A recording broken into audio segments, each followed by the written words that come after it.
जय श्री कृष्णा। हर हर महादेव। दोस्तों, चाहे कितना ही अभागा मनुष्य हो, सुबह 3 बजे से 6 बजे उठकर ब्रह्म मुहूर्त में कर दो जय काम। जो चाहेगा वो मिलेगा। एक समय की बात है, माता पार्वती ने भगवान शिव से पूछा, स्वामी, मैंने देखा है कि चाहे कितना ही अभागा मनुष्य हो, अगर वह सुबह के समय ब्रह्म मुहूर्त में उठता है तो वह बहुत सुखी रहता है। ऐसा क्यों है? मुझे ब्रह्म मुहूर्त का रहस्य बताइए। तब भगवान शिव ने कहा, हे देवी, मैं आपको इस प्रश्न का उत्तर एक कथा के माध्यम से बताऊंगा। कृपया आप इस कथा को ध्यानपूर्वक सुनना, और जो भी मनुष्य इस कथा को पूरा सुनेगा वह कभी भी इस अवसर को अपने हाथ से जाने नहीं देगा। ब्रह्म मुहूर्त का रहस्य जानकर पूरा जीवन बदल जाएगा। भगवान शिव कथा को सुनाना प्रारंभ करते हैं और माता पार्वती से कहते हैं, बहुत समय पहले की बात है, काशी में दीनू नाम का एक लड़का रहता था। वह लड़का बहुत ही अच्छा था, लेकिन एक गलत आदत थी। वह देर तक सोता रहता था। सुबह उसे जगाने के लिए घर वाले कई प्रयास करते थे, परंतु वह रोजाना सुबह देर तक उठता था। वह लड़का कभी भी 9 बजे से पहले नहीं उठता था। जब वह बालक था तब परिवार वालों ने सोचा कि जब यह बड़ा हो जाएगा तो इसकी आदत में सुधार हो जाएगा।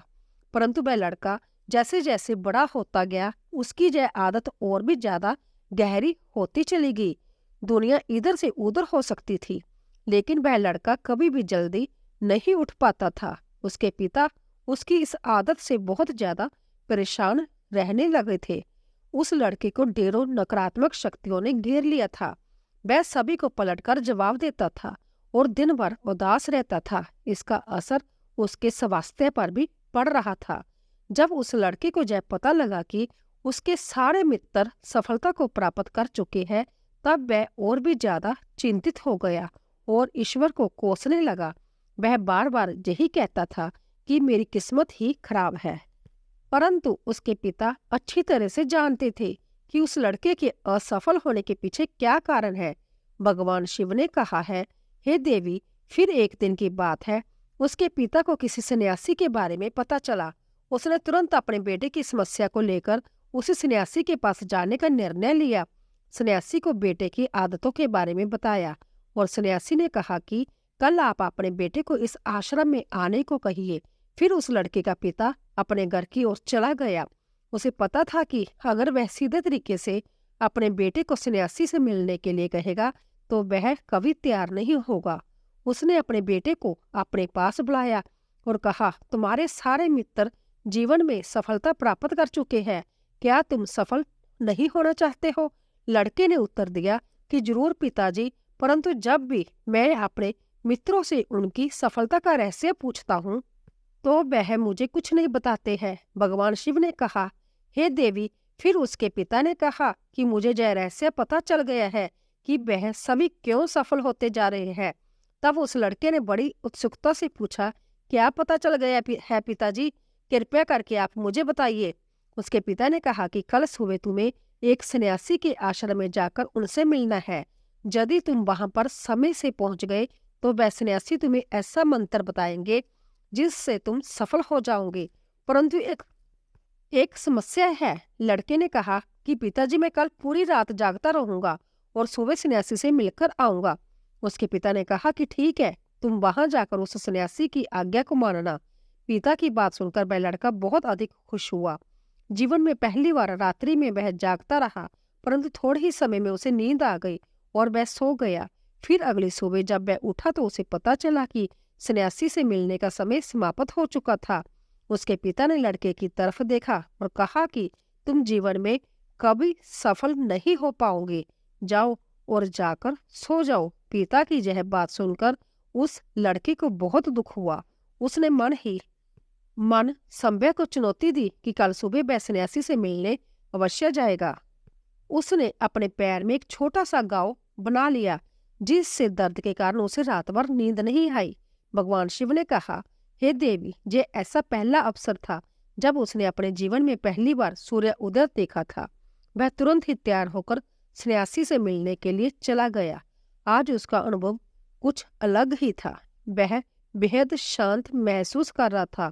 चलते चलते वह लड़का जैसे ही सन्यासी के आश्रम में पहुंचा तो वहां पर उसने देखा कि सन्यासी और उसके सभी शिष्य ध्यान लगाकर बैठे हुए थे।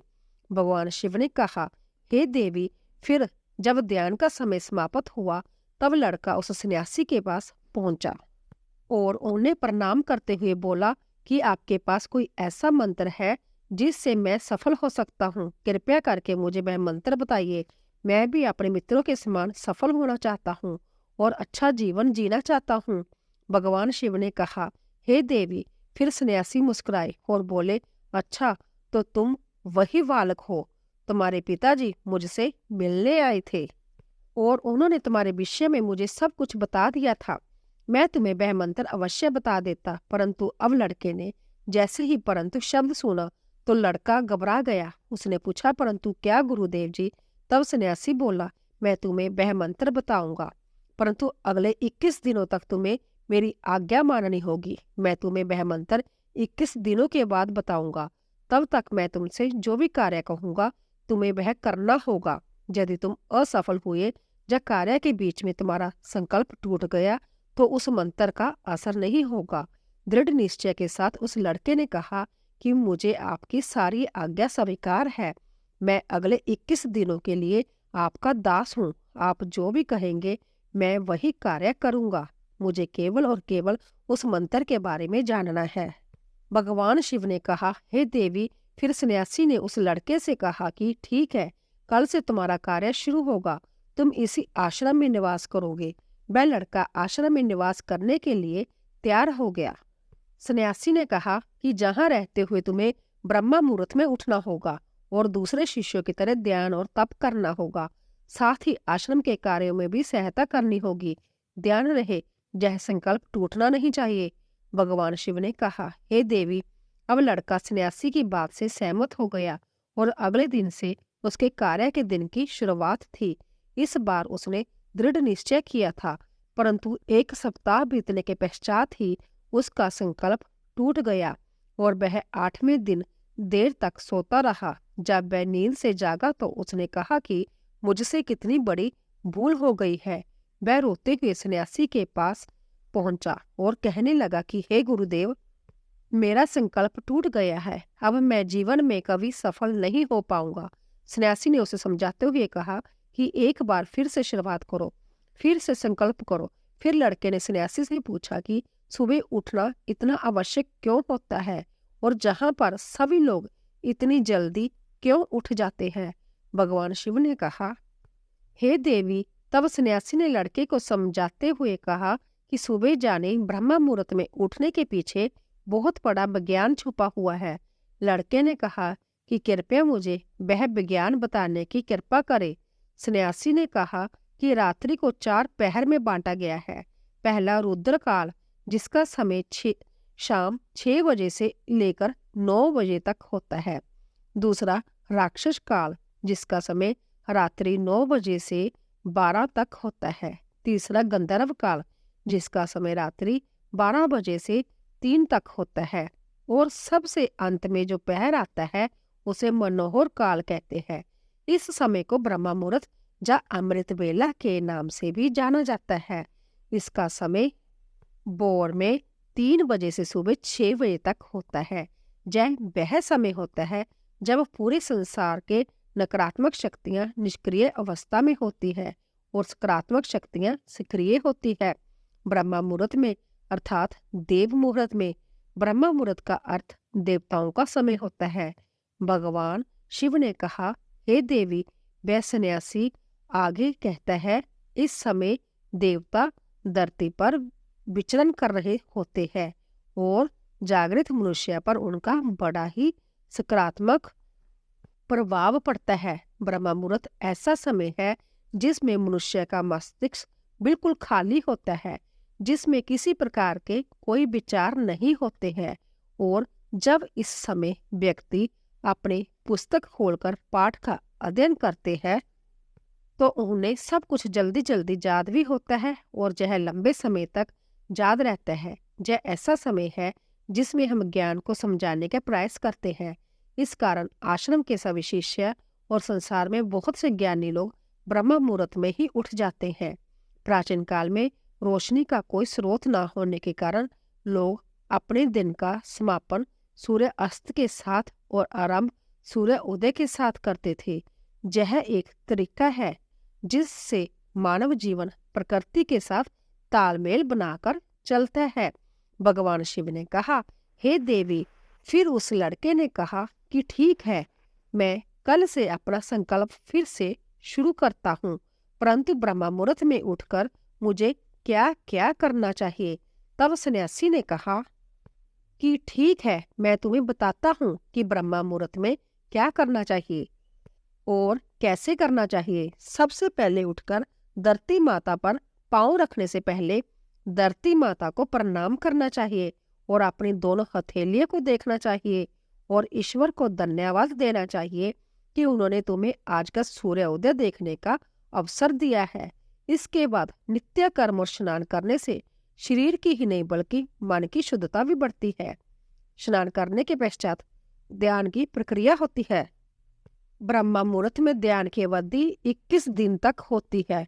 इस विधि का प्रयोग तब तक किया जाता है जब आप अपनी कोई मनोकामना की पूर्ति चाहते हैं। ये ऐसा समय होता है जब व्यक्ति अपने आज्ञा चक्र को सक्रिय करने पर काम करते हैं। भगवान शिव ने कहा, हे देवी। आगे वह सन्यासी कहता है, आज्ञा चक्र दोनों बाहों के बीच होता है। यह संकल्प का स्थान भी कहा जाता है। अगर इस चक्र पर ध्यान केंद्रित किया जाए और अपनी मनोकामना को बार बार दोहराया जाए तो मात्र 21 दिनों के भीतर वह मनोकामना पूरी हो जाती है। अगर आपके मन में कोई अधूरी मनोकामना है और आप उसे पूरी करना चाहते हैं, तब उसे सबसे पहले उस मनोकामना का स्पष्टीकरण कर ले। आपको क्या चाहिए यह निर्णय अवश्य कर ले। इसके बाद ध्यान की विधि को शुरू करें। ब्रह्म मुहूर्त में स्नान के बाद एक ऐसा स्थान चुने जहाँ पर बाजू का प्रवेश हो। ध्यान में शुद्ध प्राण बाजू का होना आवश्यक है। ध्यान की मुद्रा में रीढ़ की हड्डी सीधी होनी चाहिए, साथ ही गर्दन भी सीधी होनी चाहिए। सुखासन की अवस्था में दोनों हाथों को घुटनों पर रखकर आंखें बंद करके बैठ जाए। हाथों की मुट्ठी को बंद कर ले और 2-3 मिनट तक बिल्कुल शांत हो जाए। जब आपका शरीर स्थिर हो जाए और श्वास भी शांत हो जाए, तब उसके बाद अपना सारा ध्यान आज्ञा चक्र पर लगाए।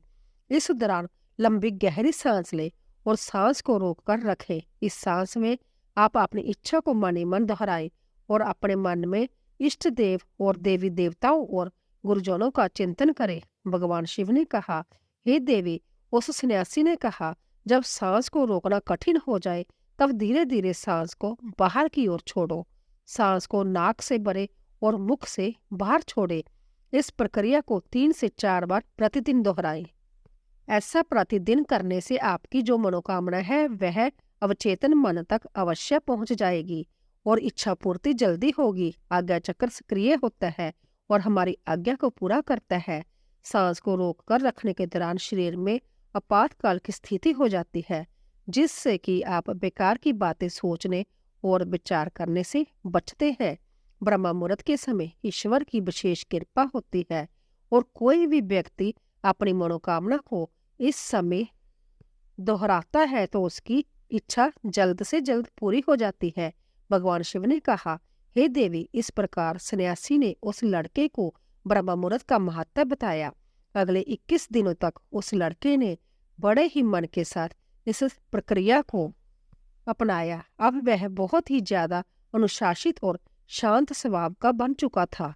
उस लड़के ने जैसे ही अपना संकल्प पूरा कर लिया, उसके बाद वह लड़का बड़े ही प्रसन्न भाव से सन्यासी के पास पहुंचा और कहने लगा, हे गुरुदेव, मैंने 21 दिनों का संकल्प पूरा कर लिया है।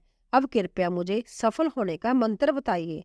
तब उस सन्यासी ने मुस्कुराते हुए कहा कि पिछले 21 दिनों से जो अभ्यास तुम करते हुए आ रहे हो वही तुम्हारी सफलता का मंत्र है। जो व्यक्ति ब्रह्म मुहूर्त में उठकर ध्यान प्रक्रिया को सही तरीके से करता है वह जीवन में कभी असफल नहीं हो सकता। तुम्हें ब्रह्म मुहूर्त का रहस्य पता चल चुका है। अब तुम इसे जीवन प्राप्त करो। तुम्हें जीवन के लक्ष्य और सफलता दोनों प्राप्त होंगे। उस लड़के ने सन्यासी को धन्यवाद दिया और ब्रह्मा मुहूर्त के नियमों का पालन जीवन पर्यंत तक करने का वादा भी किया। भगवान शिव ने कहा, हे देवी, अब तो आपको पता चल गया होगा कि ब्रह्मा मुहूर्त क्या होता है। तब माता पार्वती ने कहा, हे स्वामी, अब मुझे ब्रह्मा मुहूर्त का संपूर्ण ज्ञान हो गया है। इतना कहकर माता पार्वती ने भगवान शिव को प्रणाम किया। वीडियो अगर पसंद आया हो तो वीडियो को लाइक और हमारे चैनल को सब्सक्राइब करें और अपने दोस्तों के साथ शेयर करें। धन्यवाद।